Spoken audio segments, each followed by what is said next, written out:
시편 8편 3절에서 5절입니다. 주의 손가락으로 만드신 주의 하늘과 주께서 베풀어 두신 달과 별들을 내가 보오니 사람이 무엇이기에 주께서 그를 생각하시며 인자가 무엇이기에 주께서 그를 돌보시나이까. 그를 하나님보다 조금 못하게 하시고 영화와 존귀로 관을 씌우셨나이다. 아멘. 다윗이 하늘을 보았습니다. 그리고 알았습니다. 주의 손으로 만드셨구나. 손가락으로 만드셨구나. 아무리 하늘이 넓어도 하나님의 여기 손가락 한마디밖에 안 되는구나. 이 한마디로 덮고 놨구나. 아무리 별이 많아도 별이 많고 달이 밝고 해도 하나님의 손으로 다 빚어서 달아놨구나. 그 아름다움이 사람의 말로는 형용할 수가 없고 그 수가 너무 많아 셀 수가 없구나. 시편 33편에도요. 너희 의인들아 여호와를 즐거워하라. 찬송은 정직한 자들이 마땅히 할 바로다. 뭘 노래할 거냐? 어떻게 노래할 거냐? 그 이야기가 이제 몇 줄 이어지는데 그 다음에 여호와의 말씀으로 하늘이 지음이 되었으며 그 만상을 그 입 기운으로 이루었도다. 그가 바닷물을 모아 무더기같이 쌓으시며 비가 보이시죠? 무더기같이 쌓으시며 깊은 물을 곳간에 두시도다. 에베레스트보다 더 바다가 깊다 그러죠. 온 땅은 여호와를 두려워하며 세상의 모든 거민들은 그를 경외할지어다. 그가 말씀하심에 이루어졌으며 명령하심에 견고히 있었도다. 아멘. 어떤 분들은 3절을 보면서 언제는 말씀으로 만들었다. 또 손으로 이렇게 했다. 시편 33편에 말하잖아요. 그 입 기운으로. 이건 몰라서가 아니에요. 다르게 표현을 한 거예요. 그 하나님의 정밀하고 그 지혜가 깃드는 것. 사람이 작품을 만들 때도 그 지혜가 손끝에 나타나잖아요.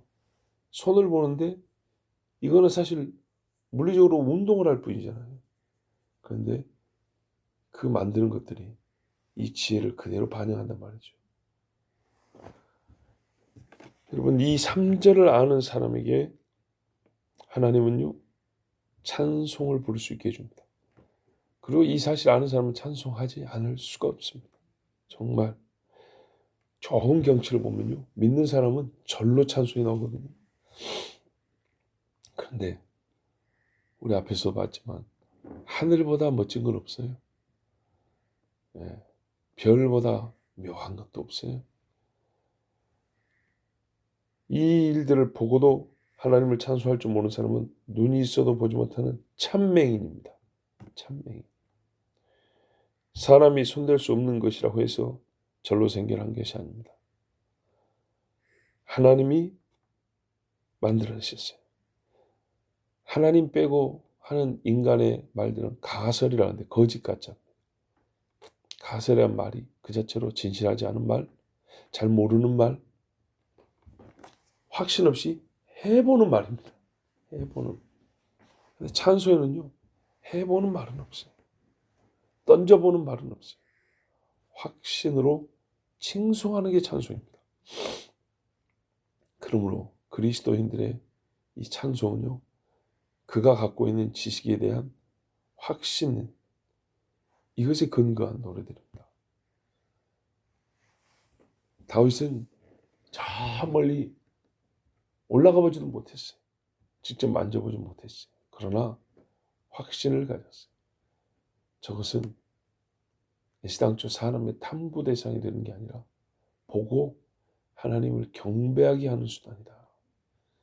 하나님이 우리에게 주시는 빛으로서 우리를 복되게 하고 유익하게 하는데 우리로서는 그 빛을 보고 빛 대신 하나님을 찬송하게 하는 것이다. 그리고 본인은 찬송을 불렀어요. 그런데 말입니다. 참 놀라운 게 4절이에요.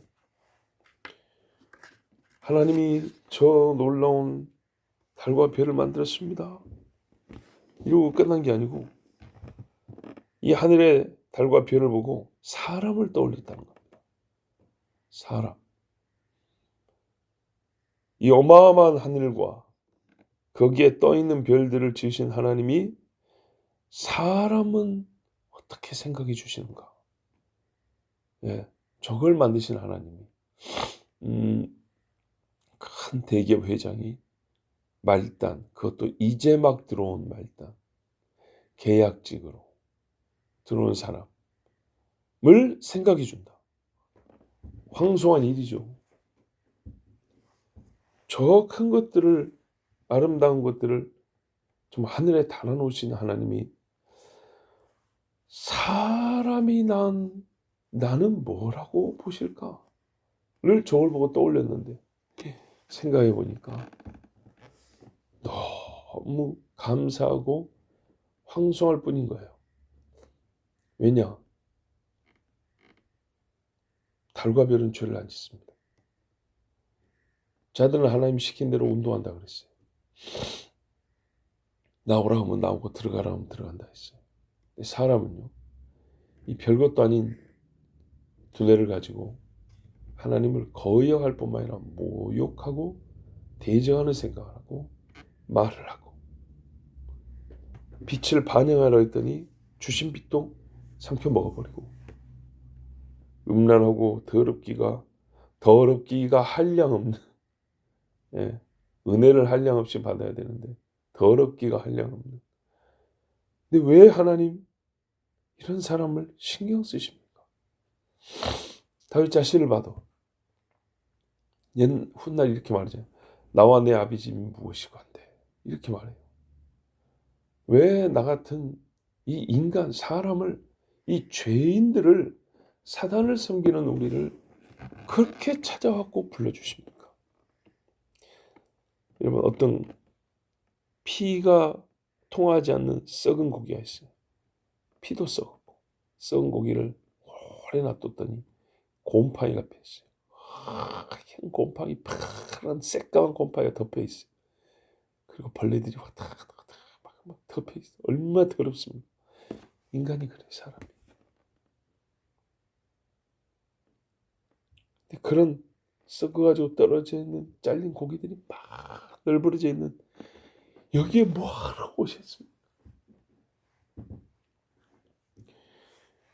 그 썩은 고기들을 왜 주님 애써 살려주십니까? 생각하신다는 게 여기까지잖아요. 살려주신 데까지. 저 지옥불에 던져져야 되는데 왜 굳이 우리를 찾아오셨고 하나님을 욕하는 우리를 사랑한다 그러십니까? 이해할 수 없습니다.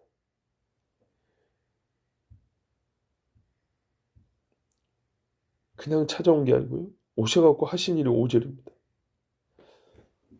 영화와 종기로 관을 씌우셨대요.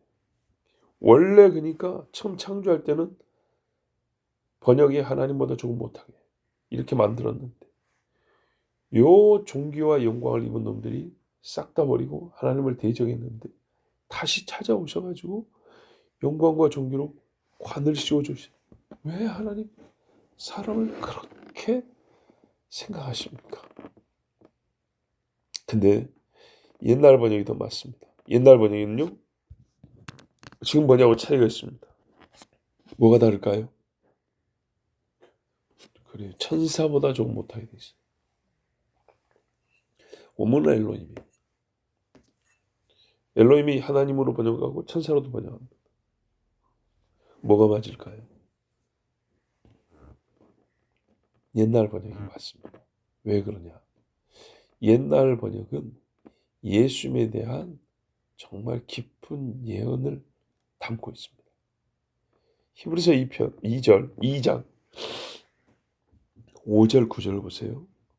오늘 이 본문이 그대로 인용이 되어 있는데 어떻게 인용이 되어 있는가? 하나님이 우리가 말하는 바 장차 올 세상을 천사들에게 복종하게 하심이 아니니라. 그러나 누구인가가 어디에서 증언하여 이르되, 정확하게 기억이 안 나니까 이런 식으로 표현했어요. 우리도 그렇죠. 성경 인용할 때. 사람이 무엇이기에 주께서 그를 생각하시며 인자가 무엇이기에 주께서 그를 돌보시나이까. 바로 이 본문이죠. 그를 잠시 동안 천사보다 못하게 하시며 영광과 존귀로 관을 씌우시며 또 만물을 그 발 아래 복종하게 하셨느니라. 하였으니 만물로 그에게 복종하게 하셨은즉 복종하지 않은 것이 하나도 없어야 하겠으나, 맞죠? 복종하겠으니까 다 복종해야겠죠. 지금 우리가 만물이 아직 그에게 복종하고 있는 것을 보지 못하고 잠시 동안 못 보고 있어요. 왜? 영광과 정의로 관을 씌우셨으니까 만물이 복종해야 되는데 잠시 복종을 안 하는 그런 때가 있다는 겁니다. 오직 우리가 천사들보다 잠시 동안 못하게 하심을 입은 자, 곧 죽음의 고난 받으심으로 말미암아 영광과 존귀로 관을 쓰신 예수를 보니, 맞죠? 만약에 여기서 하나님보다라고 바꿔보세요. 얼마나 어색한가. 하나님보다 조금 못하게 하심을 입은 자? 이상하죠? 예수님은 자기를 하나님이라고 말하기를 주저하지 않고 부인한 적이 없어요. 그럼 하나님인데 동시에 천사보다 못할 수가 있을까요? 그렇죠. 신성을 그대로 가지고 육체를 입었으니까. 하나님인데 잠시 동안 죄가 가능하고 사탄의 시험을 받을 수 있는 육체가 되신 거. 그 이야기를 하는 거예요. 곧 죽음의 권한 받으심으로, 이것 때문에 천사보다 못하다는 걸 얘기하는 거예요. 육체는 시험 가능성이 있기 때문에. 영광과 존귀로 관을 쓰신 예수를 보니 이를 행하시면 왜 이런 겉보기는 모순적이고 이해하기 어려운 일을 하셨냐. 하나님의 은혜로 말미암아 모든 사람을 위하여 죽음을 맛보려 하심이라. 아멘. 자, 여러분, 새벽에서 아직 이게 맑게 이게 이제 두뇌 활동이 잘 안 돼서 그럴 수 있지만 잘 보시면 아주 정말 놀라운 신비가 속에 들어있습니다. 천사보다가 맞아요. 왜냐? 히브리서 1장에 보면 예수 그리스도가 분명히 사람이잖아요. 사람인데 얼마나 탁월하신 분이냐, 우월하신 분이냐, 비교 불가의 사람이냐를 가르쳐주기 위해서 천사랑 비교를 해버립니다. 하나님이 언제 천사 중 누구에게 아들이라고 부른 적이 있냐? 저희 구약에 보면 하나님의 아들들이 뭐였다고 그랬죠. 예. 그런데 그거는 하나님이 직접 피조만 창조한 것들을 부를 때 아들을 한 것이고, 진짜 아들 예수님은 너는 내 아들이라고 그랬지만 천사들한테는 그걸 부른 적이 없다. 근데 사람들이 어떻게 여차하면 천사 숭배를 한다니까요. 그죠? 요한조차도 천사에게 엎드릴 뻔했죠. 그 영광이 대단하기 때문입니다. 그런데 성경이 뭐라 그래요? 그래봐야 하나님이 천사한테는 너는 내 아들이라 내가 오늘 낳았도다 이렇게 말한 적이 없다. 불꽃으로 삼으시는 사역자일 뿐이다. 이렇게 말했어요. 그리고 또 사람들이 하나님과 사람 사이 정도로 생각하는 모세가 있어요. 그래서 뒤에 가서 모세 이야기를 또 합니다. 모세가 아무리 뛰어나도 그 집의 종이고 예수님은 그 집의 아들이다. 같냐? 아니다 이랬어요. 그리고 여호수아와 비교를 했어요. 여호수아가 가나안을 들여보내줬다. 그래서 얼마나 갔냐 그게. 근데 예수는 어디로 들여다보내준 줄 아냐? 참 안식의 땅으로 들여다보내준다. 자, 천사, 모세, 여호수아 비교할 수 있나? 아니요. 야, 사람 중에 또 대단한 사람들 초창기에 다 보여줬는데 레위인 한번 생각해보자. 아론이 하나님께 가는 길을 열어준 제사장이었어. 중개자였어. 그래서 아론 집은 훌륭하더냐? 그 집 자식들 어떻게 됐냐? 아론은 뭐 했냐? 그러나 자기들도 죄가 많아가지고 1년 1차씩 염소와 황소의 피로 속죄를 입어야 되는 그런 존재 아니었냐? 근데 예수 그리스도는 자기 피 한 방울로, 한 방울 하면 또 이상한 생각하지 마시고 단번에 모든 죄인의 속죄를 이루시고 하나님 보좌 앞에 나가셨다. 비교가 되냐? 인간 중에 피조물 중에 아무것도 비교가 안 된다. 그 이야기를 한 거예요. 그러면서 딱 한 사람, 누구지? 멜기세덱. 인간 중에 굳이 예수님하고 비교하자면, 그래서 방부라요 이랬거든. 비교하자면 멜기세덱인데, 네가 멜기세덱에 대해 아는 게 뭐야? 모르는 게 더 많지? 바로 그거야. 그래서 멜기세덱에 대해서는 살렘 왕이요 제사장이라는 것밖에 모르잖아. 애비도 없고 족보도 없고 시작도 없고 끝도 없는 자라. 하나님이 그런 인물을 보여주셨어요. 인간 중에 이렇게 예수를 알려주려고, 예수가 어떤 분인지 알려주려고. 예수 그리스도는 앞뒤 끝이 없어. 하나님이 하나님.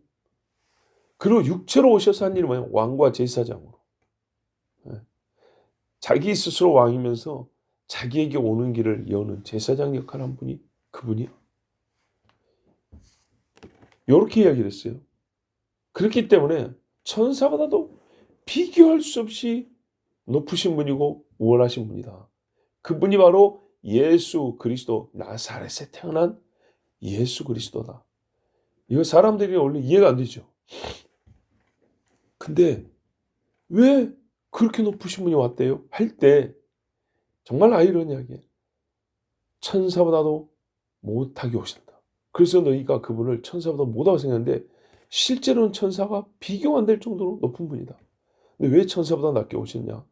시편에 말했잖아. 이렇게 오신 이유가 뭐냐면, 그렇게 오셔야 바로 니놈들 하나님이 사람을 어떻게 생각하시나니까. 그래, 너희들 생각했어. 너희들 구하려고 그래온 거야. 근데 놀랍게 너희들 생각하시는 그 말씀 안에 이 예수님을 그대로 담았어. 왜? 예수님도 바로 사람으로 왔기 때문에 그 사람 언급하는 그 안에 너희와 예수님이 같이 들어있다는 거죠. 그래서 이 8편을 보면 하나님께 우리 인간 죄인을 생각하심에 감사하면서 동시에 이 사람은 곧 예수님이 사람이 됐기 때문에 예수님에 대한 아주 깊고 오묘한 예언을 읽어내는 겁니다. 근데 바울은 그걸 읽어내서 지금 히브리서에서는 구약으로 예수님을 가르치면서 우리에게 단순히 너희들만 얘기한 게 아니고 사람으로 오신 예수님 이야기를 이 안에 담고 있어. 이렇게 해석하여 가르쳐 준 겁니다. 자, 예수님이 이 땅에 오셨을 때 천사보다 못하게 보였어요. 천사처럼만 보였어도 매를 때려 죽이네, 침을 뱉네 이런지 못했습니다. 구약에도 제 아무리 뛰어나고 또는 하나님을 대지한 사람도 막상 천사를 눈앞에 봤을 때 떨지 않은 인간이 없고 입을 다물지 않은 사람이 없어요. 근데 그 천사의 영광까지 내려놓고 오니까 예수님을 알기를 우습게 알고 방자히 말하고 침 뱉고 뺨을 때리는 인간들이 있지 않았습니까? 피조물이자 종인 천사, 이 천사보다 낮게 하나님의 아들이 오신 것은 우리 죄인들을 위하여 죽으사 그 죽음의 고난으로 영광과 존귀로 관을 씌우고자 하셨다. 누가 이 세대에 그걸 알았으리요? 이 세대 변사 중에 누가, 즉 말 잘하는 중에 누가 이 일을 알고 말하였으리요? 그래서 사람은요, 보세요, 잘 보세요. 함께 담고 있다. 예수님이 사람으로 오셨고 천사보다 조금 못하게 오셨다 했죠. 그렇지 않고는 예수님의 성육신을 이해할 수가 없어요. 그러므로 본문은 천사보다 조금 못하게 하심이 맞는 겁니다. 그게 맞는 거예요. 자, 이제 본문의 1차적 의미로 다시 돌아가서 사람으로 오신 예수님만을 높이는 게 아니라 누굴요? 우리 사람. 얼마나 우리를 하나님이 복되게 하셨는가. 천사보다 낮은 존재인데도 불구하고 여러분, 사람이 받은 영광과 존귀가 얼마나 큰가 하면 6절 8절 이야기. 세상에 다른 피조물들을 천사들을 보고 다스리려 해도 될 겁니다. 그러면 천사 와서 한 바퀴 휙 돌면서 엎드려라 하면 엎드렸을 것인데 요즘만 사람한테 맡겨놨다는 거예요. 예? 아이, 천사 안에서 마음으로 하면은 쩌렁쩌렁 울릴 텐데 우리는 야 여기 좀 봐봐 이러고 있는데 이리 와봐 이리 와봐 멍멍 이러고 있는 사람한테 천사는 어떻게 해요? 요한계시 봐보세요. 천하 있는 세들아 모여라. 너희를 위하여 하나님이 잔치를 베푸셨으니 왕과 장군들의 곡이니라. 그죠? 어마어마한 새들이 오는데 사람은 참새만 하다 무서워 이러고 있는데, 예? 사람에게 맡기셨다는 거예요. 우리 손에 맡기시고 온전하게 너에게 다스려라. 얼마나 감사하고 놀라운 일인지 모릅니다. 근데 이것만 다가 아니에요. 마지막 날 우리 그리스도인이 얻을 영광이 천사보다 큽니다. 예수 믿는 사람이 받는 영광이 그 큰 천사들이 갖고 있는 영광보다 크다고요. 그 종기가 천사보다 더 커요. 봐보세요. 예수님이 천사를 위해 죽지 않았어요. 예수님이 우리를 위해 죽으셨어요. 여러분 생각해 보세요. 뭐 어려운 이야기 아니고 다 알지만 그래도요. 부잣집, 예? 초원 하나를 집으로 삼고 있는 어마어마한 부잣집에 장자가, 예? 그 집의 하인들을 평시에 아주 잘 대해줍니다. 왕자답지 않게 아주 그냥 겸손하게 선물도 주고 친절하게 잘 대해주는데, 그 중에 하인 하나하고 사냥 나갔다가 이 하인이 곰한테 뜯겨 죽을 뻔했는데, 이 왕자가 대신 곰하고 싸워가지고 피투성이가 되면서 그 집 하인을 살려냈어요. 그 하인이 다른 하인들보다 어때요? 왕자를 피투성이 만든 죽일 놈 취급을 받을까요? 잠시 그럴 수 있죠. 그렇지만 우리 왕이, 우리 주인님이 목숨 걸고 구해낸 종, 영광이 다르죠. 그 친밀함이 다르죠. 그래요. 예수님이요, 우리 위하여 죽으셨어요. 나 예수님이 죽어준 사람이야. 세상은 그러지 않았어요. 그리고요, 천사 중에는요, 우리 사람처럼 배도한 놈들이 있어요.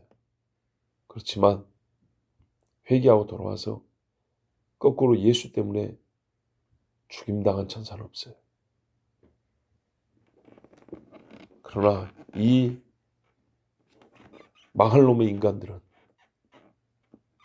하나님의 아들의 피값으로 구원을 받은 다음에 셀 수 없는 수의 사람들이 예수 믿는 것 때문에 죽었어요. 예수 때문에 자기 목을 내놨다고요. 성경이 이러더라고요. 친구를 위하여 자기 목숨을 버림보다 이에 더 큰 사랑이 없나니. 그대로 가정하려면요, 천사보다 주님을 더 사랑하세요. 천사보다 주님 사랑한 것을 더 크게 표현해 본 적이 있는 게 사람이에요. 여기에 미안하지만 이치상, 논리상, 감정상 천사가 끼어들 수 있어요? 나를 위하여 죽었고 당신을 위하여 죽은 이 둘 관계, 정말 감히 누가 끼어들 수가 있어요? 여러분, 누가 영광을 더 크게 얻어야 생각합니까? 여러 종들 다요? 주인이 죽어준 그 종.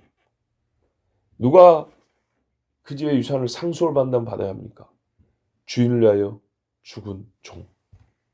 그렇죠. 그래서 우리 주님 말씀하셨어요. 예수께서 이르시되 내가 진실로 너희에게 이르노니 세상이 새롭게 되어 인자가 자기 영광의 보좌에 앉을 때 나를 따르는 너희도 12보좌에 앉아 이스라엘 12지파를 심판하리라. 아멘. 천사에게 이 자리 주지 않으셨어요.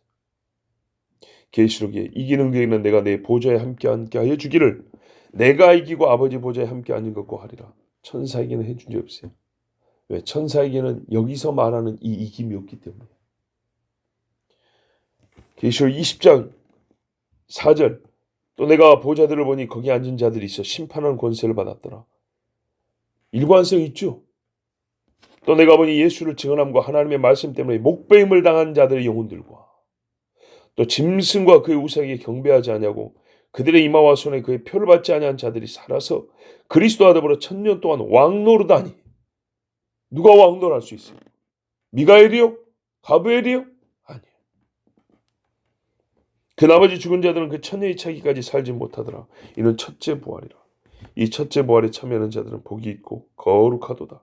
둘째 사마이 그들을 다스리는 권세가 없고 도리어 그들이 하나님과 그리스도의 제사장이 되어 1000년 동안 그리스도와 더불어 왕노릇 하리라. 아멘. 그러므로 여러분, 우리는 다시 부르고 또 다시 부르고 여호와 우리 주여, 주의 이름이 온 땅에 어찌 그리 아름다운지요. 그리고 사람이 무엇이고 한데, 사람이 무엇이고 한데 고백할 수밖에 없습니다. 기도하겠습니다. 하나님 감사합니다. 오늘 사람 중에 이 죄인이 무엇이고 한데, 정말 허물과 죄로 죽었던 너희라 불리는 우리가 무엇이고 한데, 주께서 우리를 그렇게 생각해 주시고 찾아와 보살피시고 생명을 인도해 주셨습니까? 매사에 하나님의 은혜로 산다 하면서도 은혜밖에 행위를 많이 하는데 주님 여전히 은혜 가운데로 끌어 주셨습니까? 아버지 하나님 감사합니다. 우리는 100가지 죄를 짓다가 한 가지 의를 행하도, 아니 한 가지 의를 행한 것 같은 기분만 들어도 그 의에 주시는 하나님의 복이 우리의 마음을 뜨겁게 하는 것을 경험하는데, 정말 우리가 100이면 100 다 의를 행한다면 우리가 하루 종일 눈물로 주님 앞에 살 수 있을 것입니다. 주여, 오늘도 이 말씀을 따라 여호와 우리 주를 찬송하고 하나님이 이 죄인인 사람에게 해주신 그 놀라운 일을 인하여 입을 열어 시 한 편 지어 주님을 높여드리는 자녀들이 되게 하옵시고, 장차 우리가 얻을 영광과 존귀를 생각하며 큰 소망 가운데 행하는 주의 자녀들이 되게 하여 주시옵소서. 예수 그리스도의 이름으로 기도하옵나이다. 아멘.